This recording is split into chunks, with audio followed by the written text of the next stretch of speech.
नारायण।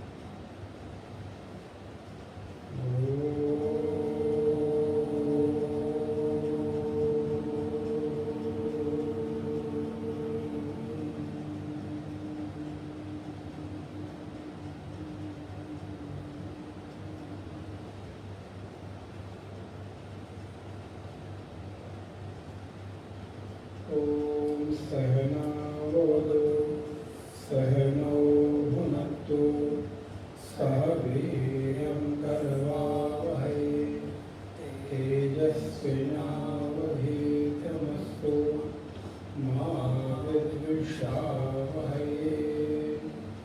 ओम शांति शांति शांतिः।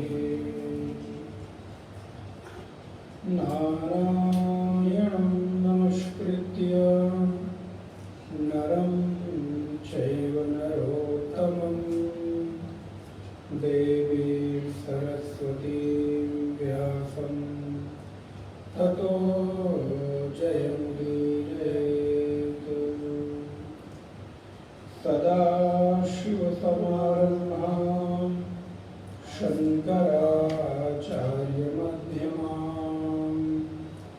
अस्मदाचार्यपर्यन्तां वन्दे गुरुपरम्पराम्। वसुदेवसुतं देवं कंसचारूरमर्दनं देवकी परमानन्दं कृष्णं वन्दे जगद्गुरुम्। सर्वमङ्गलमाङ्गल्ये शिवे सर्वार्थसाधिके शरण्ये त्र्यम्बके गौरी नारायणि नमोऽस्तुते।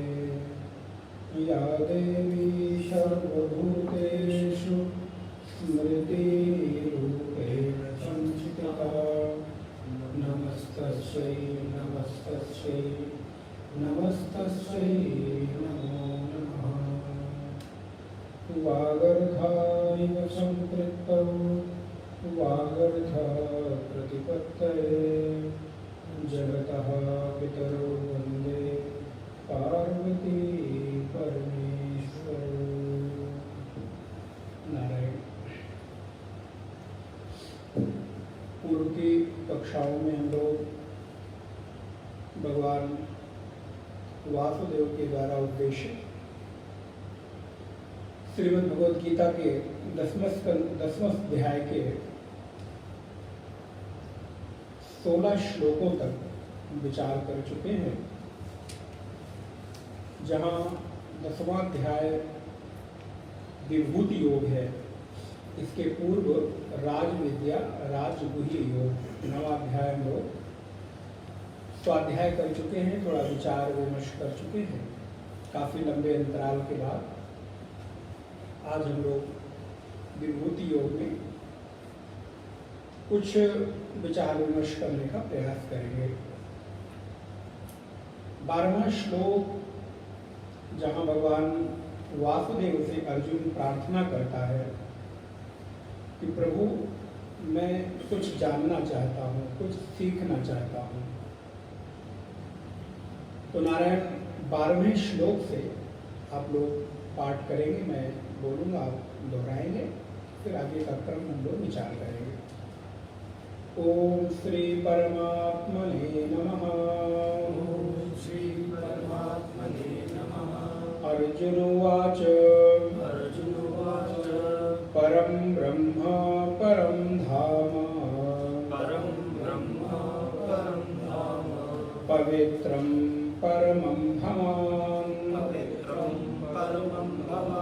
पुरुषं शाश्वतं दिव्यं पुरुषं शाश्वतं दिव्यम् आदिदेवमजं विभुम् आदिदेवमजं विभुम् आहुस्त्वां ऋषया सर्वे आहुस्त्वां ऋषयः सर्वे देवर्षिर्नारदस्तथा देवर्षिर्नारदस्तथा असितो देवलो व्यासः असितो देवलो व्यासः स्वयं चैव ब्रवीषि मे स्वयं चैव ब्रवीषि मे सर्वमेतद्वृतं मन्ये सर्वमेतद्वृतं मन्ये यन्मां वदसि केशव यन्मां वदसि केशव न हि ते भगवन् व्यक्तिं न हि ते भगवन् व्यक्तिं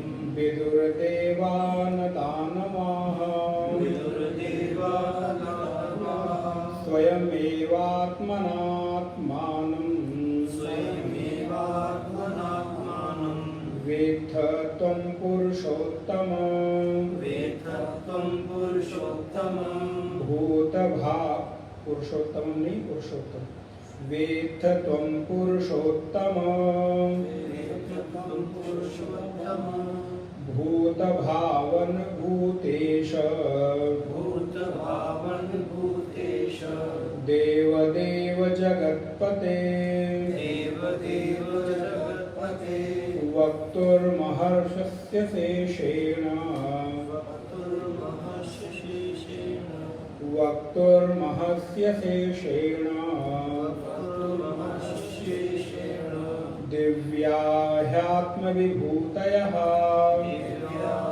दिव्यात्मविभूतया याभिर्विभूतिर्भिर्लोकान् याभिर्विभूतिर्लोकाः इमास्त्वां व्याप्य तिष्ठसि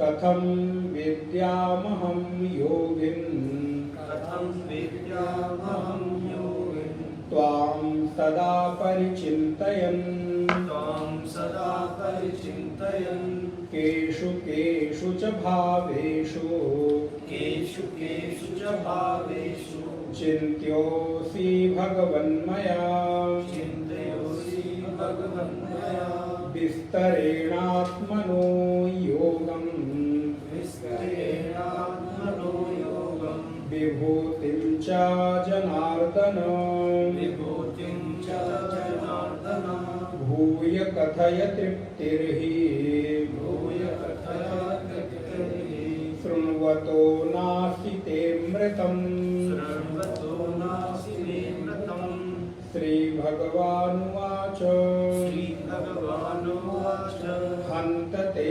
कथयिष्यामि हन्त ते कथयिष्यामि दिव्या ह्यात्मविभूतयः दिव्यात्मविभूतयः प्राधान्यतः कुरु श्रेष्ठः प्राधान्यतः कुरु श्रेष्ठः नास्त्यन्तो विस्तरस्य मे नास्त्यन्तो विस्तरस्य मे अहमात्मा गुडाकेश अहमात्मा गुडाकेश सर्वभूताशयस्थितः सर्वभूताशयस्थितः अहमादिश्य मध्यं च अहमादिश्च मध्यं च भूतानामन्तमेव च भूतानामन्त एव च भूतानामन्त एव च भूतानामन्त एव च नारायण।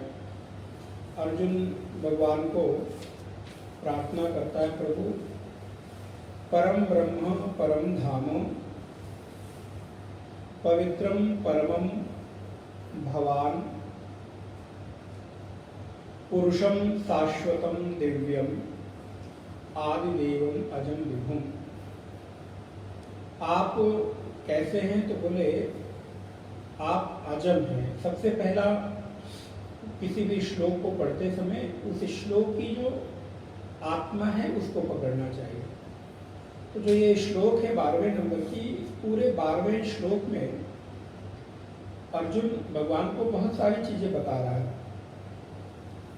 लेकिन सबसे पहली चीज क्या है कि प्रभु को कहता अज। अगर अज उतर गया चित्त में, अज की परिभाषा और अज का अर्थ हम समझ लिए तो अन्य चीजें समझना अपने आप आसान हो जाएगा।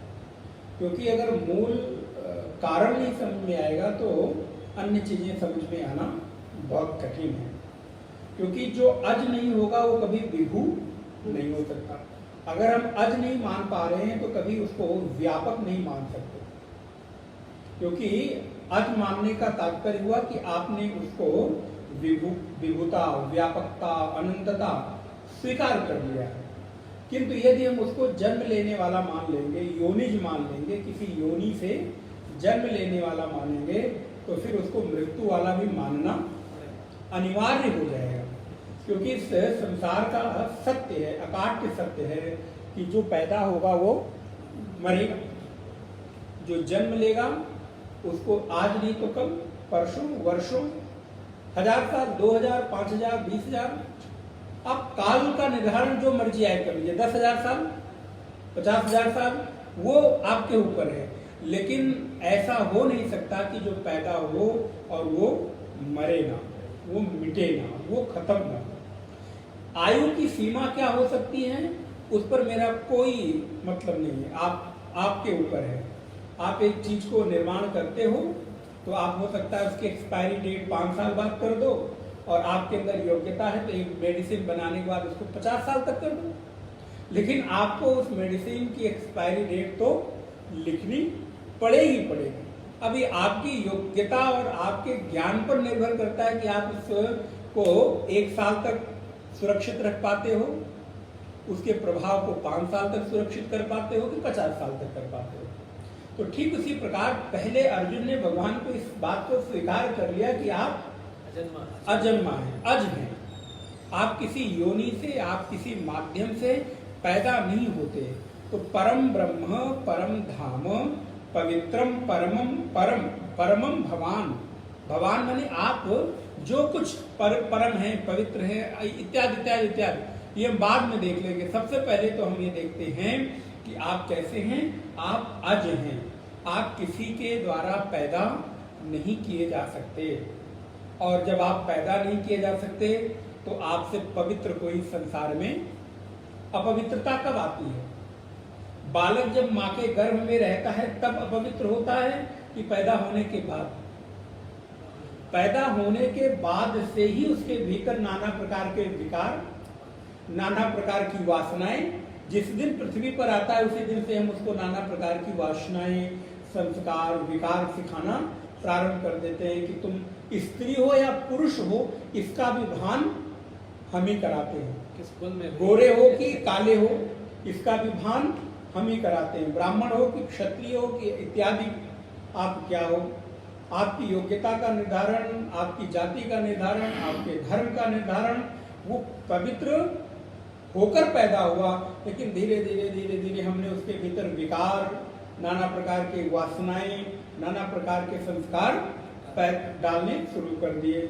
लेकिन जो अजन्मा हो, जो कभी पैदा ना हो, तो उससे परम पवित्र तो इस संसार में कोई नहीं सकता। तो अर्जुन भगवान के सामने प्रार्थना करता है। और हमारी भारतीय संस्कृति की ये बड़ी सुंदर एक व्यवस्था है कि जब भी हम किसी से कुछ जानना, सीखना चाहते हैं तो उसके प्रति पहले हमारे भीतर पवित्रता का भाव, निर्मलता का भाव, उससे भी बड़ा श्रेष्ठता का भाव। कम से कम इस बात को तो मैं स्वीकार करूं जिससे आप पूछने जा रहे हो कि मैं जिससे पूछ रहा हूं वो मेरे से बेहतर, मेरे से अधिक। अगर इस बात की स्वीकृति नहीं है और आप पूछ रहे हैं तो आपके पूछने का कोई औचित्य नहीं रह जाता। आप कितने बुद्धिमान हैं, कितना प्रश्न करते हैं, उसका कोई अध्यात्म में मतलब नहीं रह जाता। तो इसलिए ये स्वीकृति हो जाए कि जो मेरा गुरु है, जिससे मैं पूछ रहा हूँ, जिससे मैं जानना चाहता हूँ, उसके भीतर योग्यता है बताने की, और मेरे से बेहतर तो, मेरे से श्रेष्ठ तो है ही। तो परम ब्रह्म परम धाम, आप ब्रह्म हैं, परमात्मा हैं, परम धाम हैं, अर्थात आपसे अतिरिक्त और कोई आश्रय स्थान नहीं। धाम का तात्पर्य है निवास स्थान। जैसे आप अपने घर का नाम अमुक नीले रखते हैं, अमुक विला रखते हैं, अमुक अमुक रखते हैं, वैसे धाम जहाँ पर जाके रहा जाए उसका नाम धाम है। इसलिए तीर्थों को प्रायः धाम कहा जाता है। तो परम धाम पवित्रम परमम भवान, हे प्रभु आप परम पवित्र हैं। पुरुषम शाश्वतम, आप पुरुष हैं और शाश्वत हैं, नित्य हैं। दिव्यम, आप में दिव्यता है, आदि हैं, देव हैं और अज हैं, और विभु अर्थात आप व्यापक हैं अजन्मा होते हुए। आहुस्त्वाम, ये हमने देख लिया पिछली कक्षा में, बस खाली पीछे से थोड़ा सा कनेक्ट कर रहे हैं। आहुस्त्वाम ऋषयः सर्वे देवर्षि नारदस् तथा असितो देवलो व्यासा स्वयं चैव विभीषि में। जितने भी ऋषि महर्षि हैं वो सब आपका गुणानुवाद गाते हैं, आपके बारे में चर्चाएं करते हैं, आपके नाम रूप लीला गुणधाम का वर्णन करते हैं।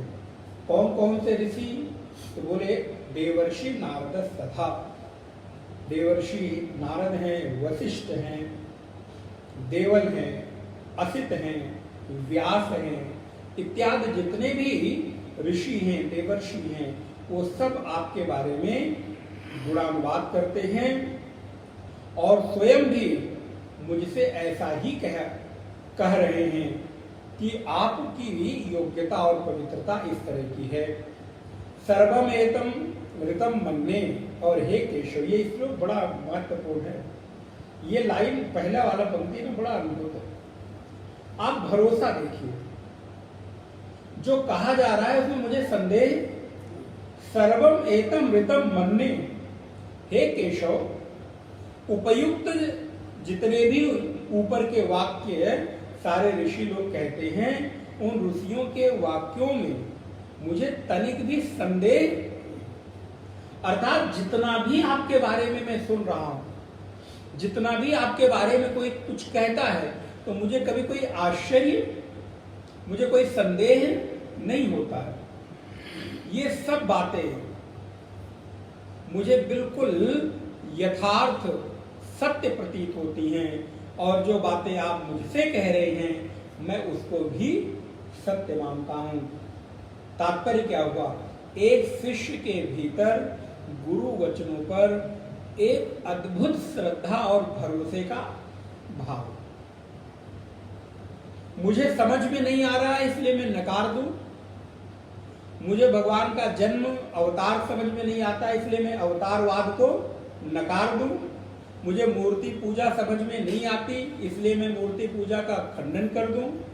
बोले ये योग्य शिष्य और साधक के तो लक्षण नहीं। हो सकता है कि आपके पास बुद्धि अधिक हो, तो बुद्धिमान होना सनातन में और अध्यात्म में कोई बहुत बड़ी योग्यता।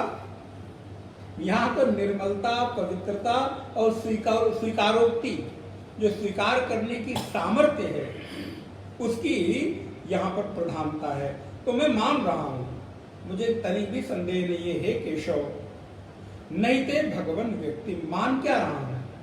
ऐसी वैसी चीज नहीं मान रहा हूं, मैं ये सत्य मानता हूं, क्योंकि हे भगवान, आपकी उत्पत्ति को न विदुर देवा न दानवा, आप भगवान हैं, इस बात की मुझे तनिक भी संदेह नहीं है। आप साक्षात देव हैं, न देवता जानते हैं न दानव ही आपके यथार्थ स्वरूप को जान पाते हैं। स्वयं एवात्मनात्मानं वेत्थत्वं पुरुषोत्तमं भूत भावन भूतेश देव देव जगतपते। हे पुरुषोत्तम, पुरुषों में उत्तम, जो पुरुषों में श्रेष्ठ है, ऐसे पुरुषोत्तम आप कौन हैं? बोले आप स्वयं एवं आत्मानं, आप स्वयं ही सभी प्राणियों को उत्पन्न करने वाले उनकी आत्मा हैं। आप भूतों के स्वामी हैं, देवों के देव हैं, आप जगत के ईश्वर हैं, पति हैं, और निरतिशय जो ज्ञान और ऐश्वर्य है, उन शक्तियों के सामर्थ्य आप में नित्य विद्यमान है। इससे अधिक मैं क्या कह सकता हूं? इसे पिछली कक्षा में विस्तार किया, इसलिए मैं अभी खाली अनुवाद कर रहा हूं, विस्तार नहीं कर रहा हूं। वक्तुर्महर्षि शेषेण दिव्या ही आत्मविभूतयः याविर्विभूतिर्भिर्लोकान् इमां स्वाम व्याप्य तिष्ठति। अपनी जो विभूतियां हैं उनका वर्णन करने में आप स्वयं ही समर्थवान हैं। ये लाइन भी बड़ी व्यवहारिक रूप से बड़ी अच्छी है। आपको भी कभी किसी के बारे में संदेह हो ना तो दूसरे तीसरे से मत पता करिए, लेकिन हमारा स्वभाव है या मानवीय संबंध ऐसे हैं कि हम दूसरे तीसरे से जासूसी करते हैं। अमुक कैसे जानते हैं उनको? अरे जानता हूँ, दूर ही रहा करो तो अच्छा है। ये आदमी ना अगर ठीक नहीं, तुम्हारे लायक तो बिल्कुल ठीक नहीं। अरे भाई, जो उसके लिए ठीक नहीं था तुम्हारे लिए भी ठीक ना हो, ये कौन सा जरूरी है? अच्छा, और उस समय ना उस आदमी की श्रद्धा भी इतनी तेज हो जाती है, ओ हाँ हाँ बिल्कुल ठीक है, तुम्हारे से हितैषी तो और कोई हो नहीं सकता। और भले कोई बात माने न माने, वो बात बिल्कुल मैंने मान लिया, गांठ बांध लिया, बिल्कुल उससे संबंधित। अरे भले आदमी, जरा तुम थोड़ा निकट आ जाकर देख लो, हो सकता है कि उसका स्वभाव, उसका व्यवहार तुम्हारे लिए किसी और प्रकार का हो, क्योंकि जिसके साथ उसका व्यवहार जैसा है उसके साथ अलग तरह का हो सकता है, तुम्हारे साथ अलग तरह का। तो यहाँ पर भी देखिए भगवान के बारे में अर्जुन क्या कह रहा है, प्रभु आपके बारे में आपसे अधिक किससे जाके पूछूं, क्योंकि आप खुद जितना अपने बारे में बता सकते हैं उतना कोई दूसरा तो बता नहीं सकता। वक्तुर, आप कहने में समर्थवान, अशेषेण दिव्या हयात्म विभूतया, आपकी जो दिव्य विभूतियां हैं वो आपसे बेहतर और कोई बता नहीं सकता है। याविर विभूतिर्मिर लोकान इमा स्वाम व्याप्य तिष्ठति, जिन विभूतियों से अर्थात जिस आपके महिमा से, महात्म से आप स्वयं विस्तार को प्राप्त करके इस संसार को व्याप्त करके रहते हैं, समर्थमान हैं, कृपा कर मेरे लिए बताइए। क्या बताइए? कथम विद्यामहम योगिन इमां त्वाम सदा परिचिंतयन्। बहुत महत्वपूर्ण।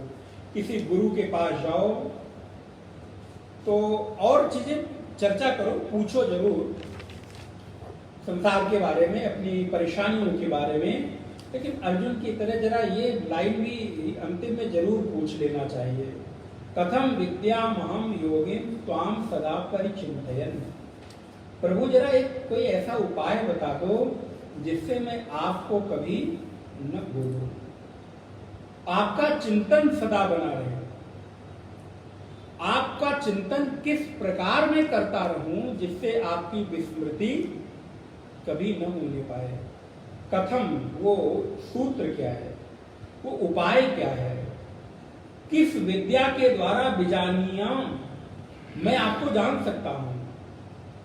और पहले के जितने योगी हुए, सन्यासी हैं, गुरुजन हैं, आचार्य हैं, वो आपको किस विधि से चिंतन करते हैं जिससे आप उनके हमेशा मनन चिंतन में बने रहते हैं। मेरे में और गृहस्थ में फर्क क्या है? देखने में सन्यासी भी उन्हीं के जैसा शरीर पंचभूतात्मक देह है, रहन सहन, खान पीना, उठना बैठना, व्यवहार संसार के तरह ही करते हैं। ज्यादा वस्त्र थोड़े अलग हो जाते हैं, लेकिन क्या अंतर आ जाता है एक गृहस्थ साधक में और सन्यासी साधक में? तो प्रभु जरा ये बताइए, योगी लोग आपको किस प्रकार भजते हैं, उसका उपाय क्या है जिससे केशु केशु च भावेषु। और एक बात, कोई एक निश्चित विधि नहीं हो सकती, बहुत आयाम है गीता के श्लोकों को। अगर कोई निश्चित करके कह दे बस खाली यही एक विधि संसार में है, जैसे बहुत सारे गुरु लोग अपने से आओ आओ केवल और केवल मैं ही तुम्हें मुक्त कर सकता हूं संसार में, मेरी संस्था में ही मुक्त हो सकते हो, मेरे आश्रम में ही मुक्त हो सकते हो, इसके अलावा संसार में और कोई विधि, बोले जरा सावधान रहना। यहाँ भगवान के सामने अर्जुन कह रहा है प्रभु एक कोई निश्चित विधि करके हो नहीं सकती, केशु केशु, कितने कितने प्रकार के भावों से। तो इसका तात्पर्य है कि जिसको जो मार्ग, जो साधन, जो व्यवस्था अनुकूल पड़ जाए उसके लिए वही श्रेष्ठ है। इसलिए मेरी साधन पद्धति श्रेष्ठ है, मेरा ही ज्ञान श्रेष्ठ है, क्योंकि हो सकता है किसी को किसी के प्रवचन सत्संग से चित्त लग जाए भगवत प्राप्ति में, किसी को किसी के लग जाए, किसी को किसी का कोई एक वाक्य जीवन बदल दे। तो अब वो व्यक्ति कहे कि नहीं, इनके अलावा और तो कोई वाक्य इस संसार में बना ही नहीं है, तो ये तो खैर थोड़ा अतिशयोक्ति हो गई, थोड़ा अति हो गई। ऐसा साधक कभी आग्रह नहीं कर सकता। जो भी साधन हमको परमात्मा की ओर उन्मुख कर दे, मेरे लिए उस वही साधन सर्वश्रेष्ठ। इसलिए कभी किसी साधन के प्रति आग्रही मत होना, नहीं तो होगा क्या कि मैं कहूंगा बस खाली फ्लाइट ही श्रेष्ठ है, फ्लाइट से ही चला करो। हो सकता है कहीं फ्लाइट न जाती हो, ट्रेन से जाना पड़े। अब ट्रेन पे पहुंचे तो कहीं और सब साधन बेकार है, कार से ही जाना चाहिए। बोले नहीं, हो सकता है कोई कार से ठीक से पहुंच जाए, कोई फ्लाइट से पहुंच जाए, कोई ट्रेन से पहुंच जाए, कोई साइकिल चलाते जाए, किसी को पैदल ही सूट करता हो, गाड़ी में बैठ ही नहीं सकता हो, तो क्या करोगे? जबरदस्ती बैठा दोगे? बोले नहीं, फिर उसको छोड़ दो। इसलिए केशु केशु च भावेषु, अर्जुन ने बहुत महत्वपूर्ण बात कही है। किन किन भावों के द्वारा, किन किन साधनों के द्वारा मैं आपको प्रभु प्राप्त कर सकता हूं, आपका चिंतन कर सकता हूं। और विस्तार के साथ बताइए, सूक्ष्मता के साथ नहीं। विस्तरेणात् मनोयोगम विभूतिं च जनार्दन भूय कथय तृप्तिर्हि शृण्वतो नास्ति में अमृतम। हे प्रभु, विस्तार के द्वारा जनार्दन अपनी योग और ऐश्वर्य शक्ति को, अपनी विभूति को, जो चिंतन करने योग्य हो, उसको विस्तार पूर्वक कहिए, जिसको मैं सुनकर अपने चित्त को आप में लगा सकूं। किन किन भावों से अर्जुन ने जब ये प्रार्थना किया है प्रभु से, तो प्रभु तो बड़े कृपालु और दयालु हैं। यहाँ पर भगवान शंकराचार्य कुछ सूत्र भाष्य लिखते हैं, वो मैं आपको पढ़ दूं। बड़ी सुंदर पंक्ति है। अर्धते गति कर्मणो रूपम। यहां पर अर्धते जो शब्द आया है, उसके दो धातु के दो अर्थ बताते हैं। कहते हैं अर्ध धातु के दो अर्थ होते हैं, गमन और याचना। देखिए, जब तक आप याचना नहीं करेंगे तब तक किसी लक्ष्य तक गमन नहीं कर सकते। कोई भी संसार की कोई भी वस्तु, अभी अध्यात्म को हटा दीजिए, संसार की भौतिक वस्तुओं को, कोई भी वस्तु को आप ले लीजिए, किसी विचार को ले लीजिए, किसी सामग्री को ले लीजिए, सबसे पहले आपके भीतर याचना का भाव आता है। इसलिए अगर कोई कहे कि मैं याचक नहीं हूं, तो कभी संभव इस संसार का प्रत्येक व्यक्ति याचक है। वो चाहे बाहर किसी के सामने हाथ फैलाता हो, और चाहे भीतर अपने ही भीतर कुछ पाने की याचना, चाहना करता हो। और जब याचना होती है तो ही गमन होता है उस दिशा की ओर। यहां पर भगवत पाद कहते हैं अर्धते गति कर्मणो। दो, इस धातु के दो अर्थ हैं। असुराणाम देव प्रतिपक्ष भूतानाम, आपके ग्रंथ में नहीं होगा, असुराणाम देव प्रतिपक्ष भूतानाम जनानाम नरकादि गमयित्वात् जनार्दन। जनार्दन जो शब्द आया है, उस जनार्दन शब्द का अर्थ क्या है? बोले गमन जिसका कर्म है, अर्थात जो बिना गमन किए रह न सके।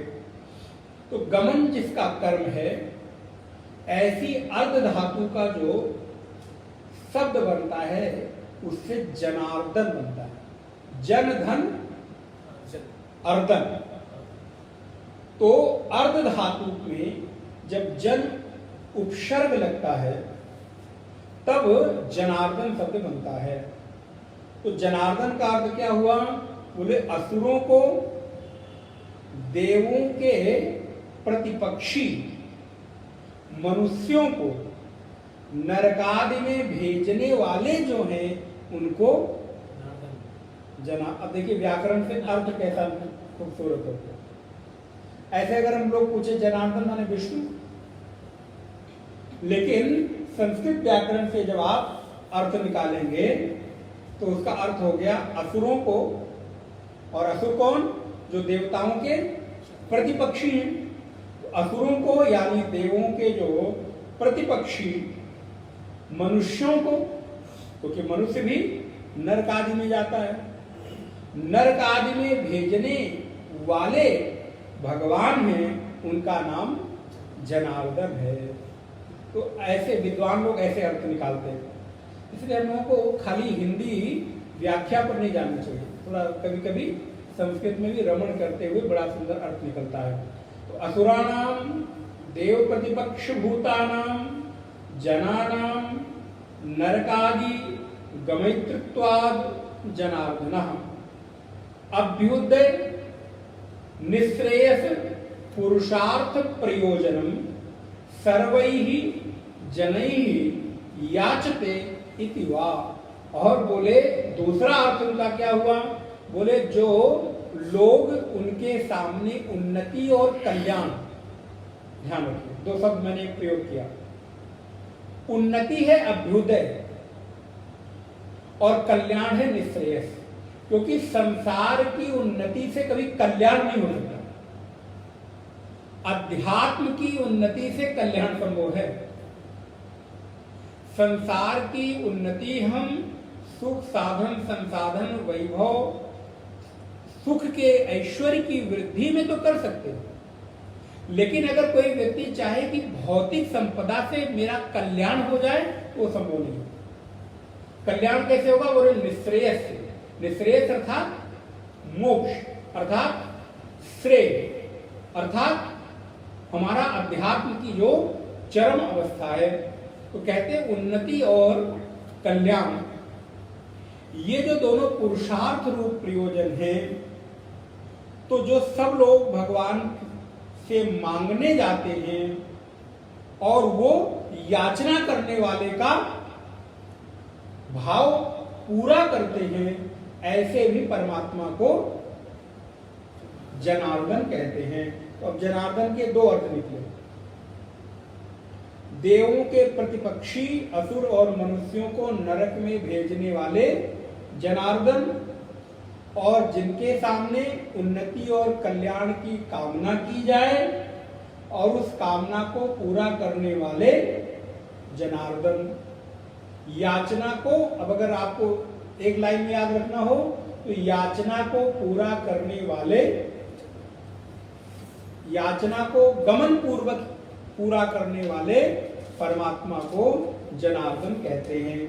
भूयः, यही भगवान शंकराचार्य की यही तो कृपा है हम लोगों के ऊपर। ये उनके भाग से, मैं अपना नहीं बता रहा हूं, ये उन्हीं के आश्रय में, आलंबन में, उन्हीं के प्रकाश में ये अर्थ निकल कर आ रहा है। भूयः पूर्वम उक्तम अपि कथय तृप्तिर्हि परितोषो स्मार्त। यद्यपि आप पहले बहुत सारी बातें कह चुके हैं, तो भी हे जनार्दन आप हर इच्छा को पूरी करने वाले हैं, क्योंकि आपके मुख से, श्लोक देखिएगा, तृप्ति ही एक शब्द आया है, आपके मुख से निकले हुए अमृत वाक्य को सुनते सुनते कभी तृप्ति नहीं होती। लेकिन अब ऐसा करो कि अब ऐसी कृपा हो जाए कि अब तृप्ति हो जाए। अभी तक आपने बहुत बार कहा, ऐसा नहीं कि पहली आप जो अभी बताने जा रहे हो पहली बार बताओगे। ध्यान रहे, शास्त्रों में गुरुजन भी एक ही बात को अलग अलग तरीकों से बताए, क्योंकि इसके अतिरिक्त और कोई सिद्धांत है ही नहीं। बताने का तरीका अलग हो सकता है, शैली अलग हो सकती है, और कुछ विधियां अलग हो सकती हैं, लेकिन पूरे शास्त्रों का जब निचोड़ ही एक है, सिद्धांत ही एक है, तो शैली बदलेगी ना, सिद्धांत तो कृष्ण आप अभी तक बहुत कुछ कह चुके हो, लेकिन तृप्ति नहीं हुई। किंतु अब चाहता हूं कि अब ऐसी कोई वाक्य, ऐसा कोई उपाय बता दो कि जिससे अब मैं तृप्त हो जाऊं। तृप्ति ही परितोषो, परितुष्ट हो जाऊं। यस्मात् अस्य मे शृण्वता त्वन्मुखम निश्चित वाक्यामृतम। संतोष नहीं होता प्रभु। सोचो जब अर्जुन को संतोष नहीं हो रहा है तो हम लोग और आपको कैसे हो जाएगा। इसलिए राम कथा जे सुनत अघाही, रस विशेष जाना तिन्ह नाहि। भरहि निरंतर होहि न पूरे। प्रभु से याचना करते हैं, प्रभु मुझे ऐसी सामर्थ्य दे दो। महाराज पृथु, जब आप पढ़ेंगे, पृथु ने भगवान से यही वरदान मांगा, प्रभु मेरे कानों में 10,000 लोगों के सुनने की सामर्थ्य दे दो। क्या करोगे भैया इतना? बोले मैं ऐसा चाहता हूं कि आपके बारे में सुनते सुनते कभी अघाऊं नहीं। अवधि में अघाना माने होता तृप्त होना। आपके बारे में सुनते सुनते कभी तृप्त ना हो। बोले कैसे? ये सामर्थ्य क्या पृथु को ही मिली है, हमको और आपको नहीं मिल सकती? तो एक भाव भी जस्ट आ रहा है, मिल सकती है। कैसे? आपको जिसके बारे में सुनना है उससे प्रेम कर लो। मानो आपको भी सुनने का वरदान मिल गया। विचार करिए, ठीक? आपको जो चीज पसंद होती है, जो वस्तु, जो व्यक्ति, जो परिस्थिति, कोई व्यक्ति पसंद आ जाए, कोई स्त्री, कोई पुरुष, उसके बारे में सुनते सुनते आप कभी अघाते? लौकिक उदाहरण, कोई बालक कोई बालिका आपस में अगर प्रेम करें तो रात रात भर, कितने दिन, 1 महीने, 2 महीने, वर्षों वर्ष भी। अब वो बात अलग है कि विवाह के बाद भले जल्दी तृप्त हो जाए, विवाह के पहले तो तृप्त,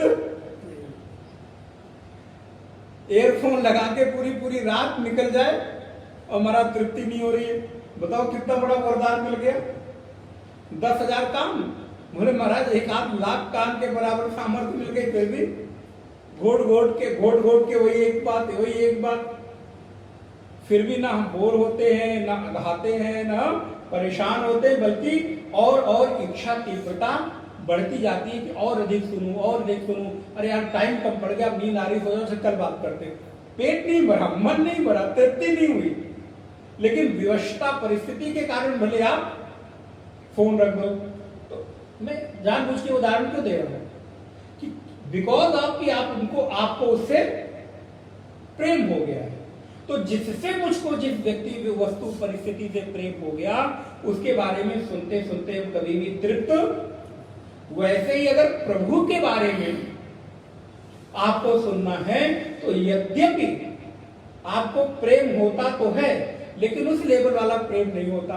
नहीं तो आप उनके बारे में भी सुनते सुनते कभी अघाए नहीं। इसलिए गोस्वामी जी कहते हैं, राम कथा जे सुनत अघाही, रस विशेष जाना तिन्ह नाई। अभी उन्होंने रस जाना नहीं, वो जो रस का स्वाद है ना, वो मिला नहीं। अब माता पिता कहते क्या तुम दिन भर लगे रहते हो, फोन पे लगे रहते हो। अब उस बच्चे को उनको कौन समझाए? उस बच्चे को उस मोबाइल से रस मिल रहा है ना, और जहां जहां रस मिलेगा वहां वहां आप चिपकेंगे। विचार करके देखिए, जोमेटो से रस मिलता है, बोले महाराज सर्च करते रहते हैं कौन सा ऑफर आया, और दुनिया भर की चीज में नाम क्या लो। किस किस से रस मिल रहा है? बोले आप लिस्ट बना के देख लो, उससे आप चिपके हो। आप एक क्षण भी दूर नहीं होना चाहते। तो बात तो सारी किसकी है? बोले रस की। रस माने सुख, रस माने तृप्ति, रस माने आनंद, रस माने संतुष्टि, रस माने प्रेम। विभिन्न प्रकार की उसकी व्याख्याएं हो सकती है।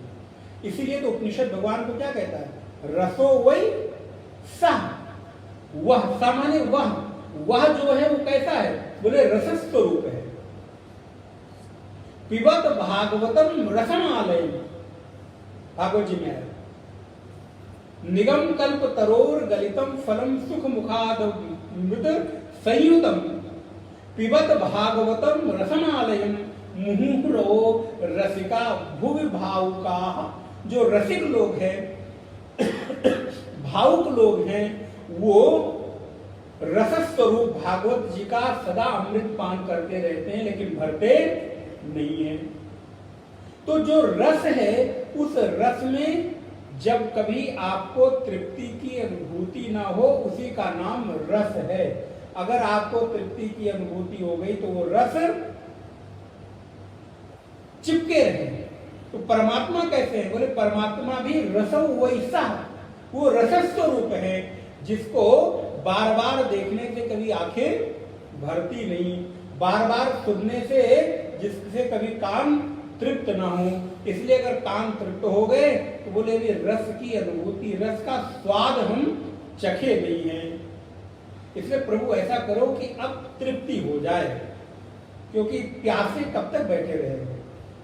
आज तो आप मिल गए हो, तब तो आप हमको तृप्त कर सकते हो। पता चला कल कुरुक्षेत्र के मैदान में युद्ध समाप्त हो गया, आप द्वारिका और हम अपनी जगह, मिलोगे नहीं। आज पकड़ में आए हो तो जरा काम बना दो मेरा। ऐसे ही आप लोगों को भी जब कभी ऐसा मौका किसी सदगुरु से मिल जाए, किसी तीर्थ व्रत उपवास में मिल जाए, कहीं कोई ऐसी संगति मिल जाए, भरसक प्रयत्न करके ये कर लेना चाहिए कि मौका मिला है और उसका फायदा, ये कोई स्वार्थ नहीं है, क्योंकि आपके जीवन का लक्ष्य ही यही है। तो अब काम बना दो, अब ज्यादा इंतजार नहीं होता। तो अर्जुन कह रहा प्रभु अब काम बना दो, अब तृप्ति कर दो, अब अमृत का अनुभव करा दो। श्री भगवान वाच 19 नंबर श्लोक। भगवान कहते अच्छा मैं कहता हूं। तो भगवान ने कहना प्रारंभ किया। आगे की जो व्याख्या है, अब यहां से जो व्याख्या प्रारंभ हो रही है वो वेदांत के परिवेश में सोपाधिक ब्रह्म की व्याख्या हो रही है। निरुपाधिक ब्रह्म का अब यहां पर कृष्ण ने थोड़ी देर के लिए विराम कर दिया। सोपाधिक ब्रह्म अर्थात सगुण ब्रह्म, साकार ब्रह्म, सगुण साकार के रूप का वर्णन परमात्मा करने जा रहे हैं। क्योंकि ध्यान रहे, सगुण से निर्गुण की यात्रा हो सकती है, निर्गुण से सगुण तक आना तो सरल है, लेकिन वो जितना सरल है उतना कठिन है पहले निर्गुण में मन को। इसलिए आपकी यात्रा सगुण से निर्गुण की ओर तो हो सकती है, सूक्ष्म से विराट की ओर हो सकती है, स्थूल से सूक्ष्म की ओर हो सकती है, बाह्य से भीतर की ओर हो सकती है। लेकिन कोई सोचे भीतर जाके फिर बाहर आ जाऊं तो संभव। इसलिए अब ये यात्रा जो यहां से कृष्ण प्रारंभ कर रहे हैं वो सगुण ब्रह्म की, सोपाधिक ब्रह्म की। अब एक एक स्थान विशेष में मानो कृष्ण कहेंगे अर्जुन इधर आओ, देखो मैं यहां हूं, इधर आओ, अभी तक तुमको नहीं दिखा। जैसे छोटा बच्चा जब होता है तो आप क्या करते हैं? पहले उसको ए फॉर एप्पल पढ़ाते हैं कि ए फॉर एप्पल दिखाते हैं? क्या करते हैं? दिखाते हैं ना। एक फोटो ले आए, ड्राइंग ले आए किताब में, या वो आजकल जो कार्टून बने हैं, ये क्या है, ये बॉय है, ये क्या है, ये डॉग है, ये क्या है, एप्पल है, ये क्या है, ये है, ये। तो अब बच्चा क्या करता है? वो स्पेलिंग से नहीं सीख रहा है, वो चित्र जब देखता है तब अपने आप को कनेक्ट कर लेता है कि हाँ अब ए फॉर एप्पल।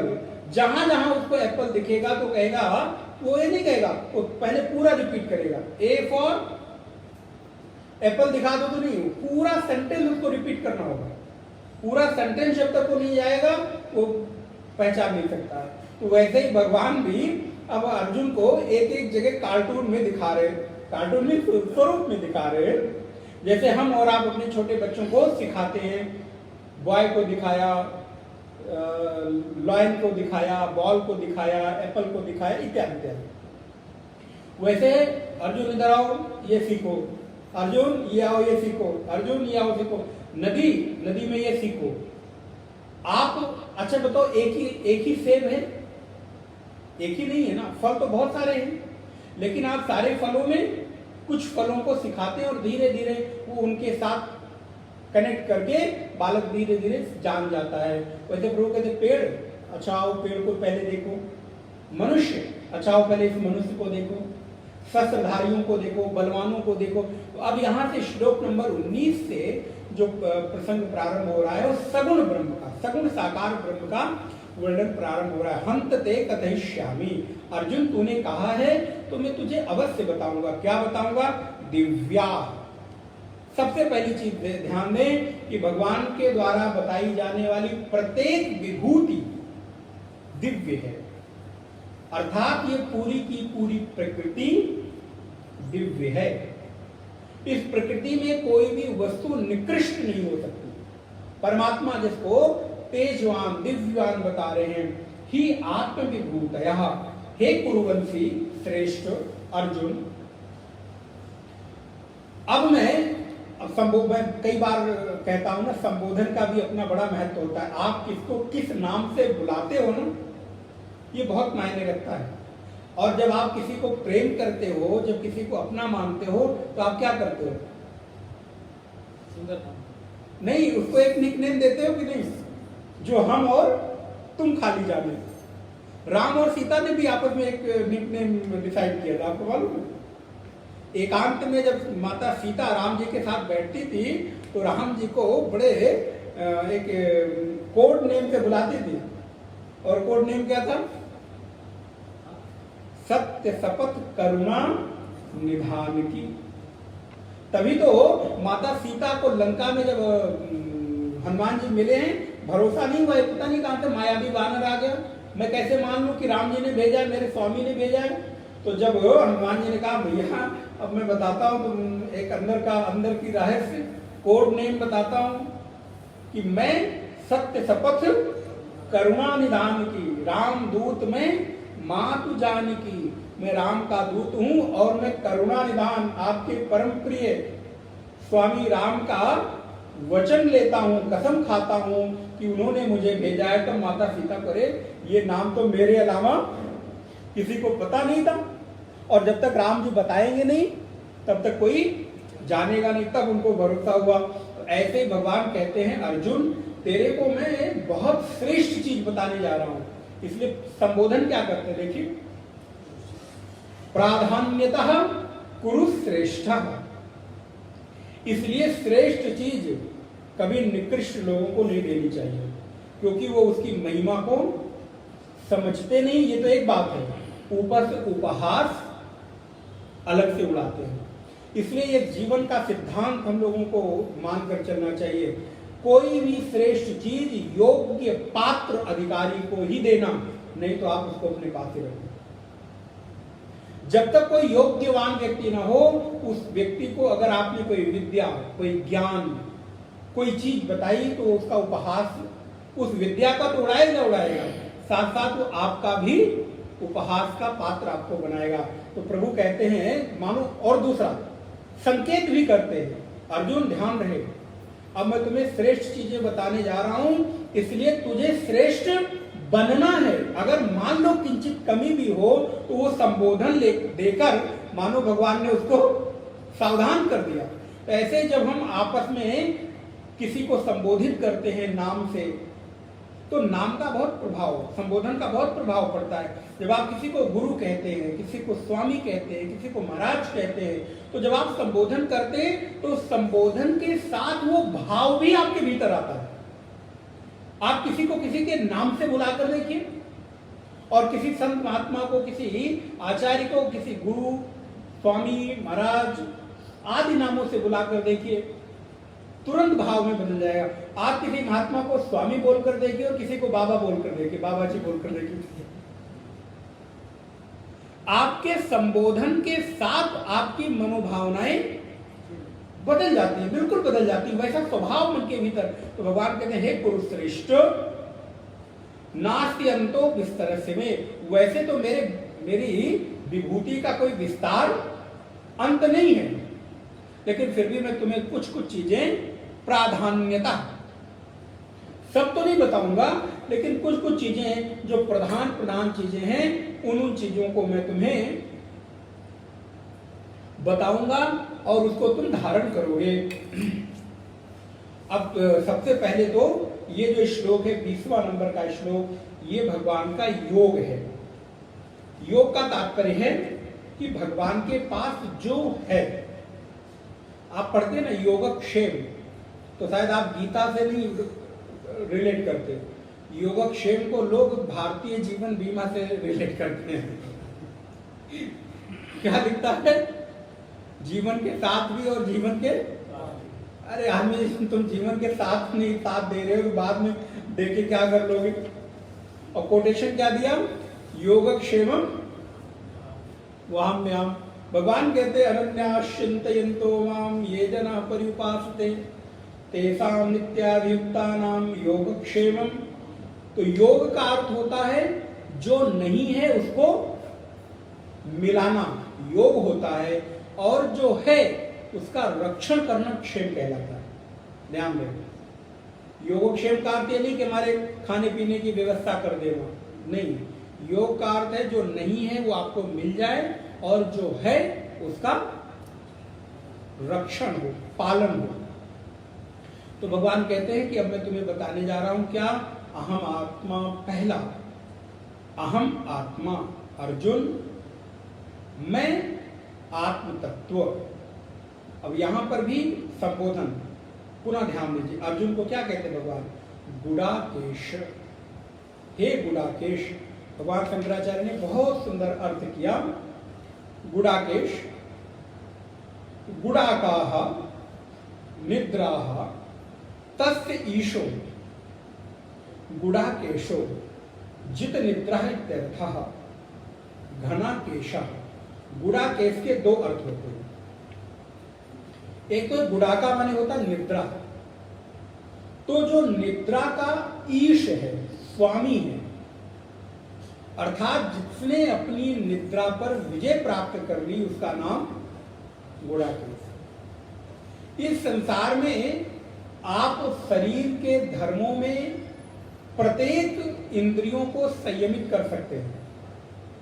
खाने को आप जिद करके संयमित कर सकते हैं, सुनने को संयमित कर सकते हैं, लेकिन भूख और निद्रा, थिंक, विचार करें। कोई कहे मेरी कोई जरूरत नहीं है, ठीक है। जल की जरूरत है, सूक्ष्म आहार की जरूरत है, अच्छा उसकी भी जरूरत चलो एक बार मैं मान लेता हूं कि पूरी ना हो या संयमित हो सकता है, लेकिन निद्रा, अच्छा चलो अगर आपको, वैसे तो कोई ऑफर करेगा नहीं, लेकिन मान लो किसी ने कर दिया, मान लो मिलेगा नहीं, चिंता नहीं करो, हम आपको भारत का नहीं पूरे विश्व का सम्राट बनाते हैं, पूरे विश्व का एकमात्र स्वामी आप बन जाओ। वैसे तो मेयर वेयर ही बन जाए तो बहुत बड़ी बात है, लेकिन फिर भी, लेकिन शर्त एक है। बोले महाराज शर्त क्या है? अभी तो आप बिना शर्त दे रहे थे कि एक ही शर्त है, और वो शर्त क्या है कि आपको सोना, आदमी अगर बहुत महत्वाकांक्षी होगा, हाँ हाँ हाँ बिल्कुल बिल्कुल, 1 दिन 2 दिन 3 दिन 5 दिन 10 दिन, ज्यादा होता जा रहा है, 11वें 12वें 15वें दिन कहेगा भैया तुम अपना राज्य सम्राट अपने पास रखो और मुझे, संभव है कि नहीं? कौन ऐसा व्यक्ति है जो ये कहे कि नहीं मैं सम्राट बन जाऊंगा, लेकिन अगर शर्त ये हो कि सोना ना हो, तो ऐसा सम्राट बनना मैं कभी स्वीकार, क्यों? क्योंकि निद्रा, निद्रा का अर्थ खाली सोना नहीं है, आराम नहीं है। निद्रा का अर्थ है आप अपने मूल स्वरूप से मिलने जाते हैं। आपका जो मूल आत्म स्वरूप है, निद्रा के समय आपकी उससे भेंट होती है, मानो छूकर आ जाते हो। जैसे कोई व्यक्ति किसी सुगंध की दुकान में जाए, इत्र की दुकान में जाए और इत्र ना खरीदे, पैसे ना हो, सामर्थ्य ना हो, लेकिन अगर इत्र की दुकान में चला जाए और बोतल छूकर चला है, तो भी तो थोड़ी देर के लिए अब आप लोग कई बार आजमाते हो, अजमाना बोतल खुलवा के एक बार स्प्रे करवा लिया, ये फ्लेवर पसंद नहीं आया, चलो छोड़ो। लेकिन चलो, आप वहां गए, आपने उसको स्पर्श किया, आप सुगंधित होते हो कि नहीं? काजर की कोठरी में कितनों ही सयानो जाए, एक रेख लागी है तो लागी है तो लागी है। अगर काजल की कोठरी में कोई कितना भी सयाना बन के जाए, ओढ़ के जाए, सिर से लेके पैर तक सब, बुर्का उर्का धारण आजकल बड़ा चल रहा है, लेकिन चलो बुर्का उर्का धारण कर लिया, इसी काम ले लो बुर्के को,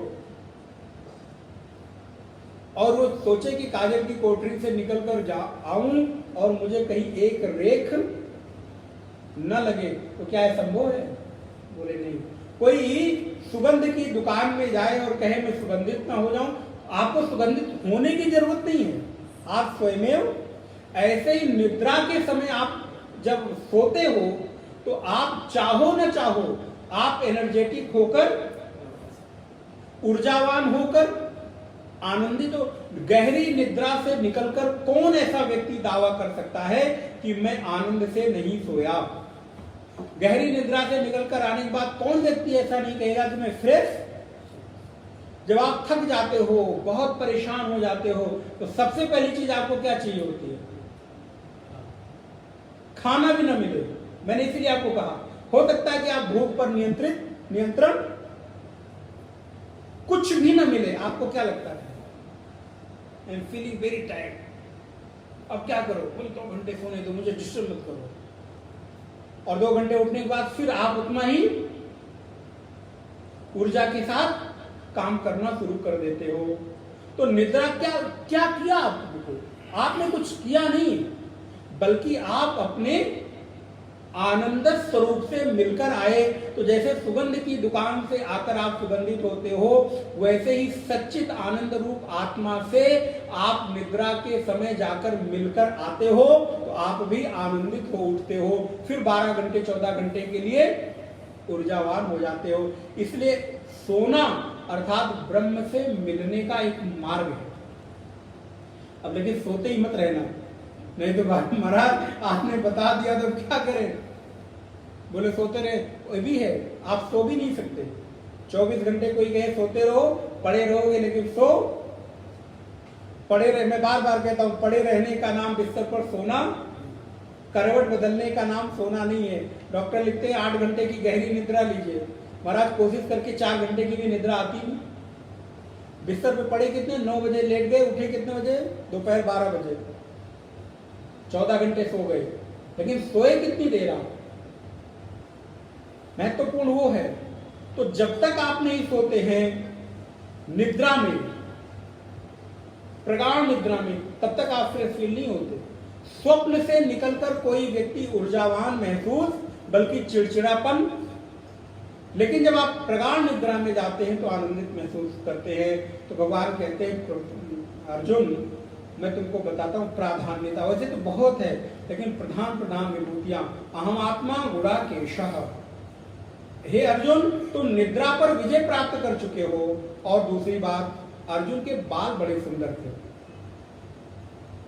इसलिए गुणाकेश का एक अर्थ होता है घन केशा, जिसका केश घना हो। इसलिए देखो महाराज, बालों से बड़ा प्रेम होता है लोगों को, लेकिन महाराज पता नहीं क्या है कि सबसे पहले झड़ना बाल यहां से शुरू होता। हम लोग के भी शुरू हो गए, चाहते तो नहीं है, लेकिन महाराज शीशा देखो कभी कभी, या कभी फोटो खींच जाए पीछे से, तो यहाँ लगता है कि घन केस क्या हो गए? बोले विरल केस हो गए। अब बीच बीच से केस जा रहे हैं, तो केस से प्रेम तो है। लेकिन महाराज अर्जुन का बाल कैसा है? बोले अर्जुन के बाल बड़े सुंदर घुंघराले जैसे और घने केस है, इसलिए भगवान उसको कहते हैं गुणाकेश। एक तो तुम निद्रा विजयी हो, इसके पीछे 2 कारण हम आपको जानबूझ के संबोधन को हम अर्थ बता रहे हैं कि भगवान की विभूति का कोई व्यक्ति अज्ञान रूपी निद्रा में सोकर दर्शन। अब इस संबोधन का अर्थ आपको क्लियर होगा। इसलिए अर्जुन, मैं तुम्हें सगुण ब्रह्म, सोपाधिक ब्रह्म की बात बताने जा रहा हूं, तो निद्रा में मत रहना। तुम निद्रा पे विजय प्राप्त करने वाले हो। तुमने संयम किया है, इसलिए केवल बाहर की आंखें नहीं बल्कि भीतर की, या निशा सर्वभूतानाम, गीता का दूसरा अध्याय, या निशा सर्वभूतानाम यस्याम जागृत संयमी। गोस्वामी जी कहते हैं यहां जितने लोग बैठे ना, आप सब लोग सो रहे। बोले महाराज सो कहां रहा हूं, जग रहा हूं। बोले नहीं, ये खुली हुई आंखें जगने का निशानी प्रमाण नहीं है। मोह निशा सम सोवनिहारा देखहि सपन अनेक प्रकार। अच्छा, आप सोते समय सपना देखते हो कि आप बैठे बैठे भी सपने देख रहे हो? बोले महाराज मेरे मन की बात आपको कैसे पता? बोले वही हालत सबकी है इसलिए पता है। हम सोते हुए सपना नहीं देखते बल्कि जगते हुए भी सपने की दुनिया में रहते। इसलिए गोस्वामी जी कहते हैं मोह रूपी निशा में, मोह रूपी रात्रि में चर्म चक्षुओं से जगा हुआ व्यक्ति भी सो ही रहा है, स्वप्न देख रहा है। इसलिए जगा कौन है? बोले जो ज्ञान रूपी रात्रि से, अब अज्ञान रूपी रात्रि से निकालकर अपने आप को, जिसने ज्ञान रूपी दिन के प्रकाश में स्वयं को स्थापित कर दिया है, वही असल में जगा हुआ है। नहीं तो मोह रूपी निशा में तो सभी लोग सो रहे हैं। तो प्रभु कहते हैं, कृष्ण कहते हैं, अहम आत्मा गुडाकेशा सर्वभूता से स्थिता। अर्जुन, मैं सभी भूतों में स्थित आत्मा हूं, यानी सभी भूतों में मैं समाया हुआ हूं, उनका अंतरात्मा हूं। अहमादिश्य मध्यम चा, मैं ही आदि हूं, मैं ही मध्य हूं और मैं ही अंत हूं। एवचा, इस प्रकार मेरा ध्यान करना चाहिए। अर्जुन ने भी प्रश्न पूछा था ना, याद है? क्या प्रश्न पूछा था? आप ये बताइए कि कैसे हम आपका दर्शन कर सकें, योगी लोग कैसे आपको देखते हैं, पाते हैं, दर्शन करते हैं। तो भगवान कहते हैं एक उपाय, पहला उपाय बता दिए, सृष्टि के आदि में कृष्ण को जानो, सृष्टि के मध्य में कृष्ण को जानो और सृष्टि के अंत में कृष्ण को जानो। अगर ये बात बनी रह गई तो मानो आप कभी भी कृष्ण से विस्मृत नहीं होंगे। दो बातन को भूल मत जो चाहत कल्याण, दो बातन को भूल मत जो चाहत कल्याण, नारायण एक मौत को दूजे श्री भगवान। अगर ये बात मुझे पता रहे कि मेरा जन्म हुआ है, मैं इस समय हूं और कल नहीं रहने वाला हूं, आदि मध्य और अंत ये तीनों बना रहे, तो मानो हम कृष्ण की स्मृति में सदैव रहेंगे। और योगी लोग यही तो चिंतन करते हैं, इसलिए उनको कभी मृत्यु से भय नहीं होता। सन्यासी को कभी मृत्यु से भय नहीं होता, क्योंकि उनको जीवन की यथार्थ सत्यता का बोध होता है, क्योंकि परिणाम जीवन का यही घटित होने वाला है। अहम आदिश्य मध्यम च भूतानाम अंत एवचा आदित्यानाम। अब यहां से भगवान दिखाना, इधर आओ अर्जुन, देखना है मेरे को, देखना है प्रभु। बोले देख, चमकने वालों में मैं कौन हूं? बोले आदित्यानाम अहम विष्णु हूं। जितने भी द्वादश आदित्य हैं, उन द्वादश आदित्यों में मैं विष्णु नामक आदित्य हूं। आदित्यानाम अहम विष्णु हूं, ज्योतिषाम रविरंशुमान। और जितनी भी ज्योतियां हैं, ज्योति का अर्थ होता है प्रकाश, जितनी भी ज्योतियां हैं, उन ज्योतियों में जितने भी प्रकाशवान तुमको चीजें दिखाई देती हूं, जुगनू में जो प्रकाश है वो जुगनू का प्रकाश नहीं है अर्जुन, वो मेरा प्रकाश है। ये बिजली में चमकने वाला जो प्रकाश है, ये बिजली का नहीं है, ये मेरा प्रकाश है। बोले भाई ये तो इलेक्ट्रिसिटी वहां से सप्लाई हो रही है। बोले इसके कारण में जाओ,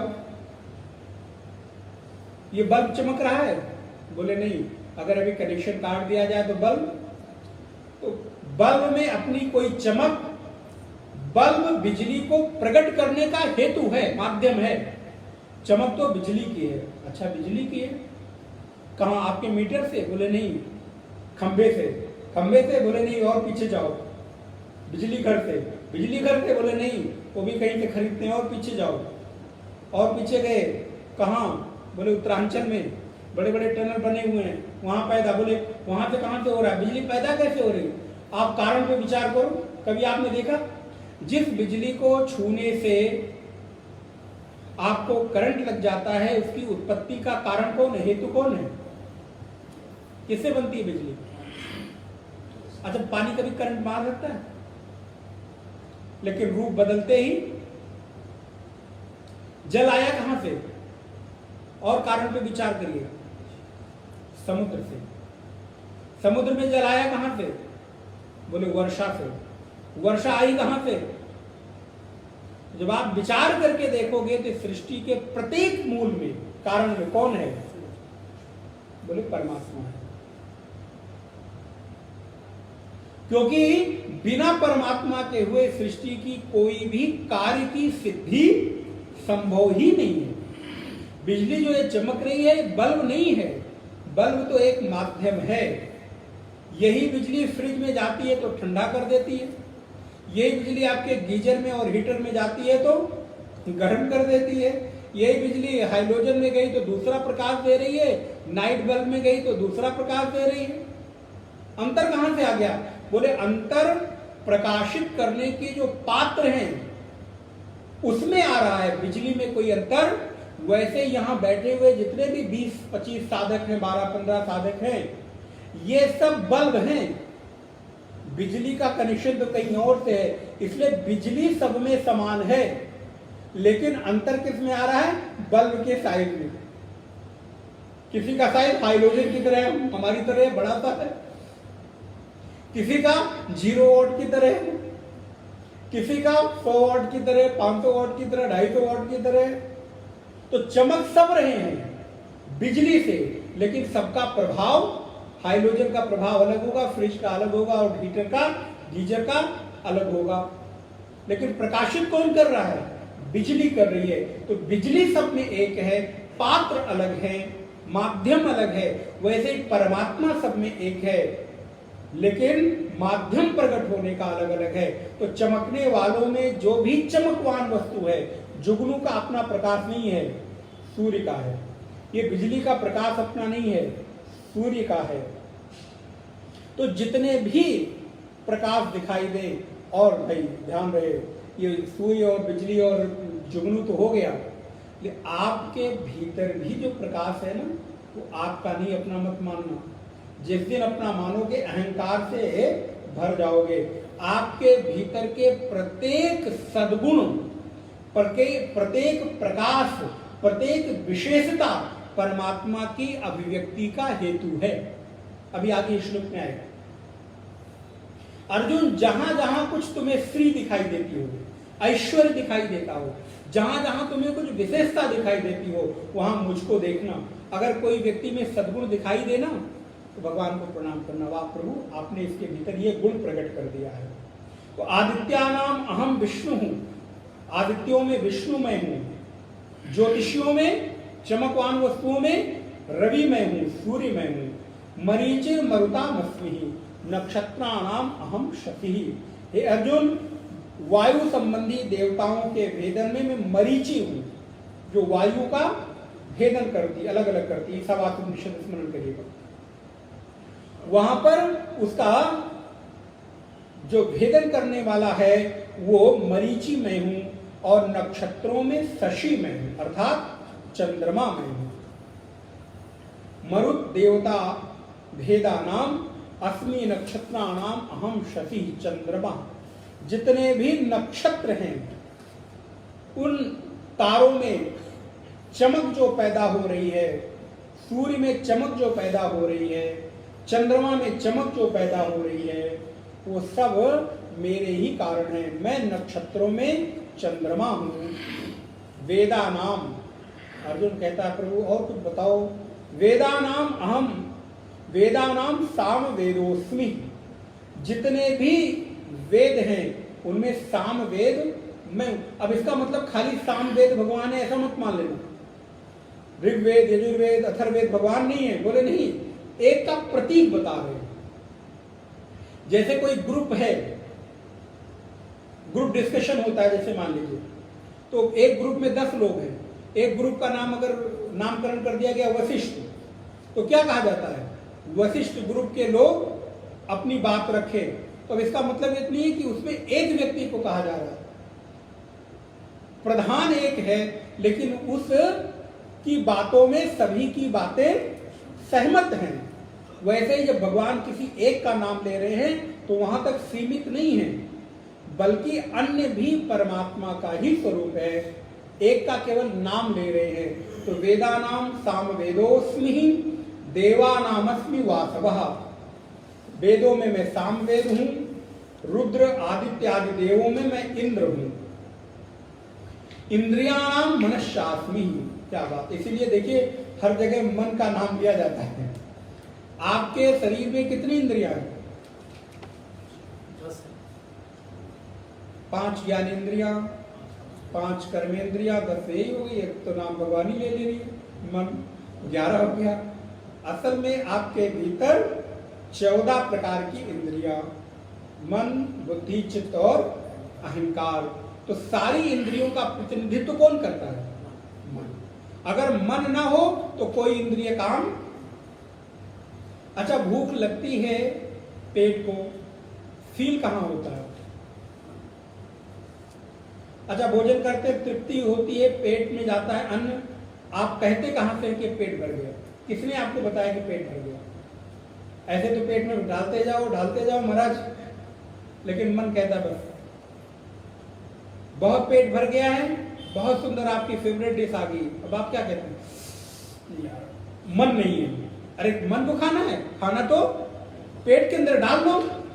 बोले नहीं महाराज, अब मन नहीं है खाने का। तो इसलिए आपकी प्रत्येक इंद्रियों को संचालित करने का काम मन करता है। यदि मन ना हो, और महाराज जिसका मन बिगड़ गया ना, उसकी सारी इंद्रियां बिगड़ गई।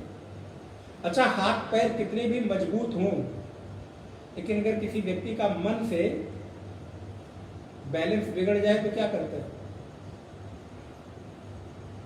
धूल मिट्टी खाएगा, कपड़े नोचेगा, गालियां देगा।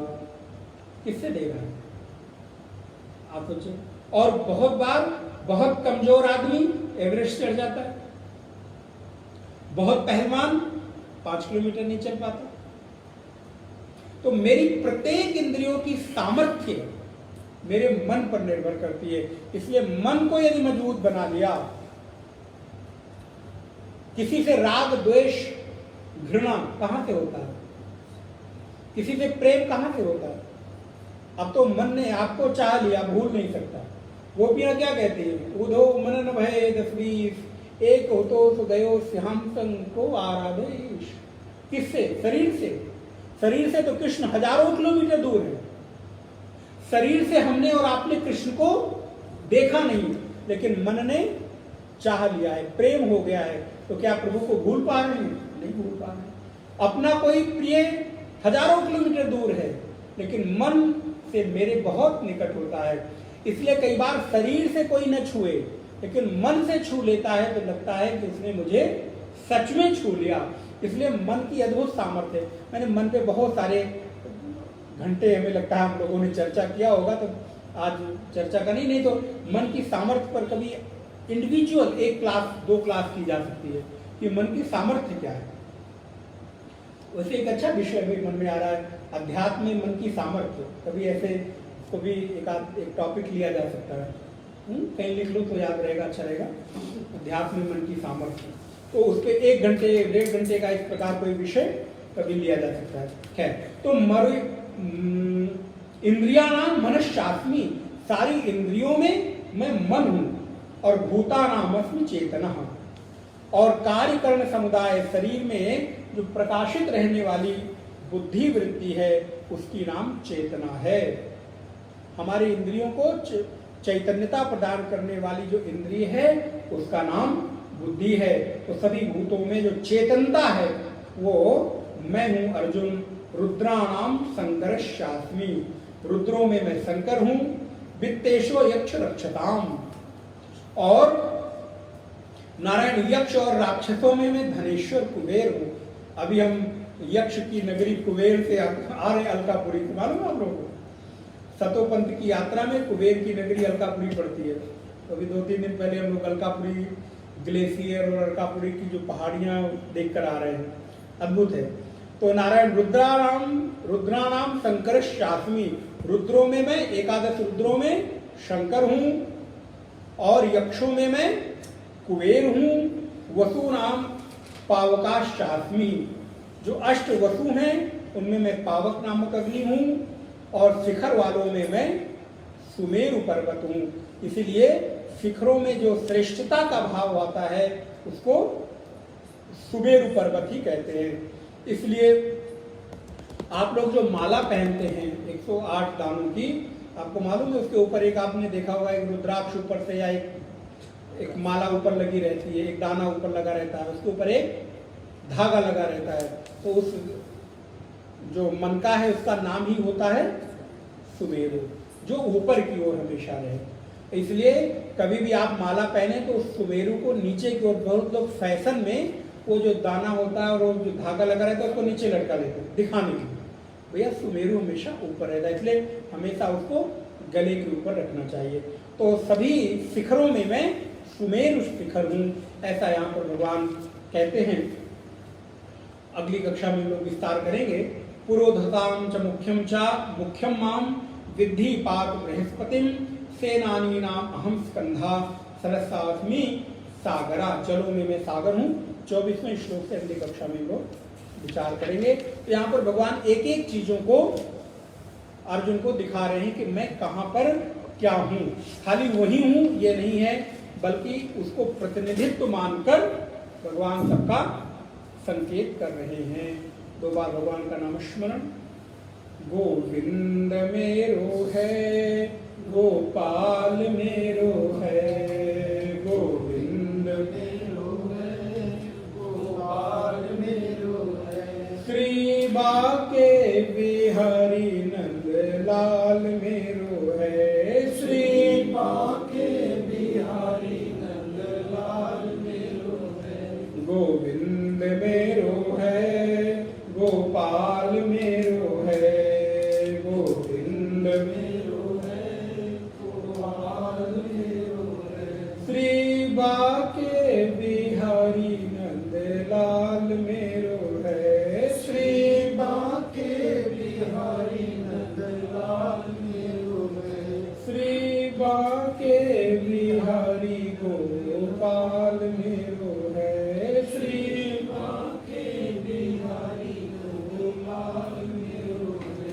गोविंद मेरो है, गोपाल मेरो है, गोविंद मेरो है, गोपाल मेरो है। ओम पूर्णमदः पूर्णमिदं पूर्णात् पूर्णमुदच्यते पूर्णस्य पूर्णमादाय पूर्णमेवावशिष्यते। ओम शांति शांति शांति। हरि ओम श्री गुरुभ्यो नमः। हरि ओम। नारायण। संडे को 9 to 10 मॉर्निंग में उपनिषद क्लास, और 5 तारीख को सुबह यहाँ पर हवन, और 10 बजे से सुंदरकांड का पाठ दशहरे के उपलक्ष्य में है। तो आप सभी लोग सादर आमंत्रित हैं। उस दिन 2-3 अवसर है। एक तो दशहरा है, नवरात्रि की भी पूर्णाहुति एक तरह से है, और दोपहर को आप सभी लोगों का हवन में और सुंदरकांड में उसके उपरांत सभी लोगों का भोजन भी यहाँ पर, प्रसाद भी आश्रम पर है, और सभी लोग सादर आमंत्रित। आरती आप लोग क्रमशः आरती के लिए आते जाएंगे।